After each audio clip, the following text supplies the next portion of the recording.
जय हिंद दोस्तों, my name is Chandan Narayan Yadav and we are starting a course crash course related to JEE Mains and 12th and NEET, which is basically we are covering the scoring topic here so that you can score more and more marks in JEE Mains and board. So let here we starting basic math, because of basic math is very important in physics in every part and every chapter. So पहले हम यहाँ पे basic maths पढ़ेंगे। तो basic math में हम पढ़ते हैं सबसे पहले डिफरेंशिएशन। अपना बिना डिफरेंशिएशन के हम फिजिक्स जो है कर नहीं पाएंगे। तो डिफरेंशिएशन ऑफ कांस्टेंट फंक्शन हम जानते हैं, differentiation of constant function zero. Constant का मतलब उसकी रेट जो है चेंज नहीं हो रही है टाइम एक्स के रिस्पेक्ट में, इसलिए जीरो। तो कांस्टेंट फंक्शन कुछ भी हो सकता है, तो हम मान लेते सिंबल कोई सी है, ठीक है। सी का डिफरेंशिएशन एक्स के रिस्पेक्ट में क्या होगा, जीरो होगा। फिर कोई फंक्शन जो पॉलिनोमियल है, पॉलिनोमियल मतलब एक्स की पावर एन, ए कांस्टेंट है, तो इसका डिफरेंशिएशन जो होता है वो होता है एन आगे आ जाता है और फिर ए कांस्टेंट बाहर रह जाता है, फिर एक्स की पावर एन माइनस वन, ठीक है।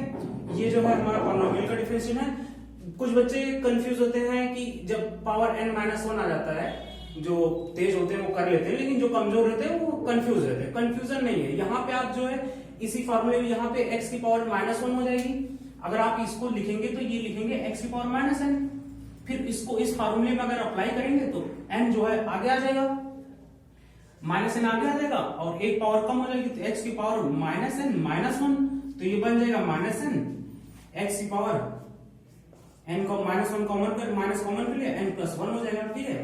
तो कंफ्यूज मत होइएगा, यहाँ पे ये दोनों मतलब सेम ही है बेसिकली।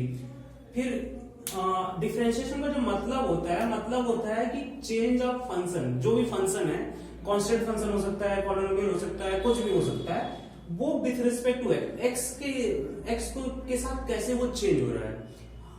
आप जब पढ़ोगे वन मोशन में तो देखोगे कि पोजीशन का change with respect to time जो है वेलोसिटी होता है, तो वहां पे डिफरेंशिएशन का यूज होता है। तो अब हम आपको बताएंगे, चलिए यहाँ पे पॉलिनोमियल का देख लिए। अब कुछ और फार्मूले हैं डिफरेंशिएशन के, कि जैसे साइन एक्स का होता है कॉस एक्स होता है, कॉस एक्स का होता है माइनस साइन एक्स होता है।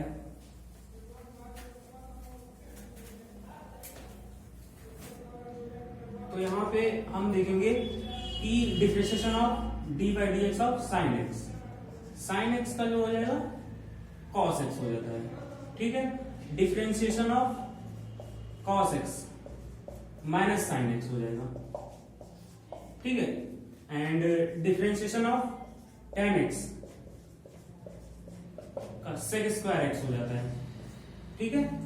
तो मुझे लगता है इतने काफी मतलब फार्मूले डिफरेंशिएशन की जरूरत होंगे। हाँ, d by d x of l n x ये इंपॉर्टेंट है। एल एन एक्स इसलिए बोलते हैं कि इसका बेस जो है ई होता है, तो इसलिए इसका डिफरेंशिएशन वन बाई एक्स होता है, ठीक है। और एक और याद कर लेना जो काफी यूज होता है, d by d x of one by x का differentiation minus one by x square होता है। वही एन एक्स की पावर माइनस एन वाले फॉर्मूले रखोगे तो फिर ये तो आपको मिल जाएगा। ये बहुत यूज होता है, तो इस चीज को आप जो है याद कर ले तो याद है। ये चीजें काफी यूज होती है, बहुत कम यूज होता है लेकिन हाँ यूज होता है। तो डिफरेंशिएशन तो इतना बेसिक तो आपको पता ही होगा, या नहीं पता है तो याद कर लीजिए, क्योंकि बहुत ज्यादा जरूरत पड़ने वाली है आपकी फिजिक्स के हर टॉपिक में। फिर इसके बाद इंटीग्रेशन।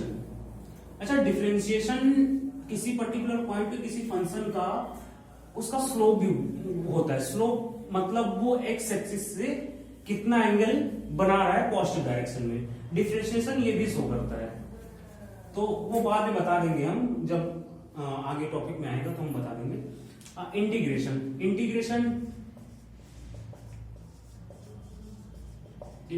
में अब इंटीग्रेशन डिफरेंशिएशन का जस्ट रिवर्स प्रोसेस है। डिफरेंशिएशन का जस्ट रिवर्स प्रोसेस है इंटीग्रेशन। जैसे मान लीजिए कोई फंक्शन है, इसका सिंपल मतलब ये समझ सकते हो कि मान लीजिए इसका डिफरेंशिएशन किया, ठीक है, फिर इसी का इंटीग्रेशन कर दिया तो हमें सिंपल फंक्शन मिल जाएगा। पहले हमने डिफरेंशिएशन किया फिर इंटीग्रेशन कर दिया तो हमें वही सेम फंक्शन मिल जाएगा, मतलब इसका रिवर्स प्रोसेस है, ठीक है। तो इंटीग्रेशन का जो सिंबल होता है वो होता है ये एफ एक्स डी एक्स, किसी फंक्शन का डिफरेंस इंटीग्रेशन, और एफ एक्स प्लस डिफरेंशिएशन कोई एफ एक्स प्लस सी कॉन्स्टेंट आता है। देखो यहां पे मैं तुम्हें एक बात बताना चाहूंगा कि जो इंटीग्रेशन में प्लस सी आता है या इंटीग्रेशन का जो मतलब होता है वो मतलब, इसका मतलब होता है कि फैमिली ऑफ टेंजेंट, किसी पर्टिकुलर पॉइंट पे इंटीग्रेशन शो करता है family of tangent on that curve. Plus C का मतलब फैमिली, मतलब सी की वैल्यू बदलते जाओगे आपको टेंजेंट की वैल्यू मिलती जाएगी। जिसे डिफरेंशिएशन शो करता था स्लोप को, वैसे इंटीग्रेशन यहां शो करता है फैमिली ऑफ टेंजेंट को। तो इसलिए सी आता है, कई सारे क्वेश्चन पूछे जाते हैं। तो बस इतना जान लीजिए यहाँ पे सी आता है। फिर उसके बाद हम आपको बताते हैं सिंपल फंक्शंस के इंटीग्रेशन बताएंगे जो यूज होता है। तो सिंपल इंटीग्रेशन में आप जैसे मान लीजिए कि इंटीग्रेशन ऑफ कांस्टेंट फंक्शन,